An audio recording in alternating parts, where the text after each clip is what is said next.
Have you ever noticed something weird? You can scroll for 4 hours without thinking, but studying for 4 minutes feels exhausting.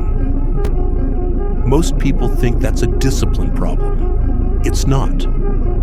Because the same person who can't focus on homework can binge an entire season of a show without effort.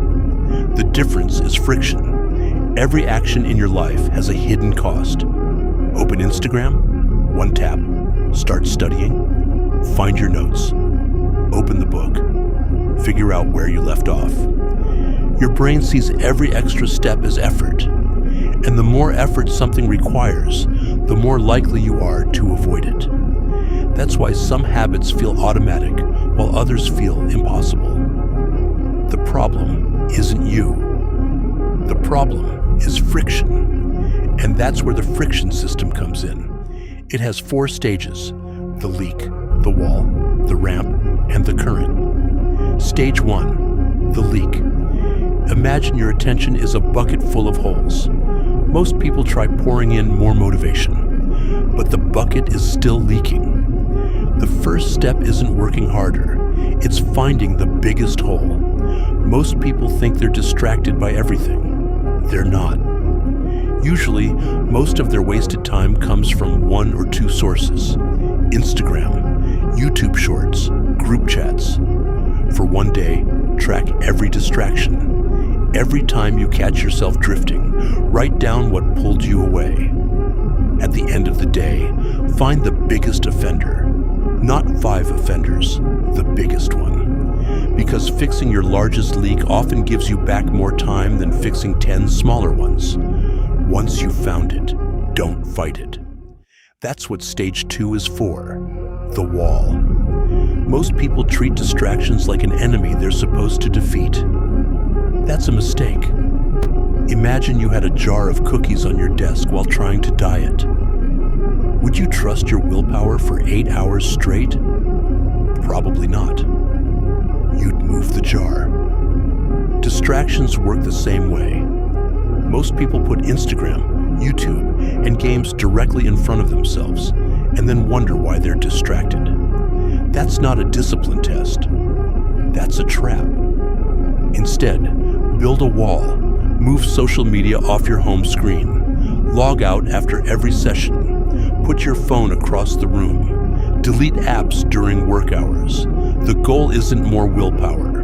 The goal is making bad habits so annoying that your brain stops choosing them, because your brain naturally chooses the path of least resistance. But friction works both ways, and that's where most people fail.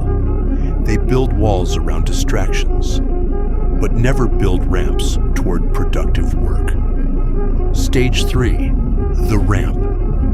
Imagine you wanted to go to the gym every morning.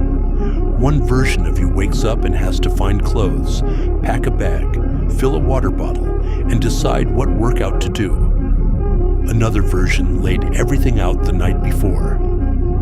Who do you think actually shows up? The problem isn't laziness, it's startup cost. Every task has an activation energy. So reduce the steps, leave the book open to the exact page, keep the document already loaded, write tomorrow's first task on a sticky note, lay out your gym clothes before bed. Make starting effortless. Because when work becomes easier to begin, consistency becomes easier to maintain. But even with a ramp, there's one final problem. Starting doesn't guarantee you'll keep going. That's where stage 4 comes in, the current. Most people focus on finishing. Momentum starts with starting. Tell yourself you'll work for just 2 minutes, not an hour. Because momentum works like pushing a car. The hardest part is getting it moving. Once it starts rolling, continuing becomes far easier than stopping. And that's the secret. People who look disciplined aren't necessarily stronger than everyone else. They've simply designed a system where good habits are easy and bad habits are difficult. One person relies on motivation. The other relies on friction. The first person wins occasionally. The second person wins by default. And over time, that difference changes everything. So here's your challenge. Find your biggest leak. Build a wall around it. Create a ramp toward your work and let the current carry you forward. That's the friction system.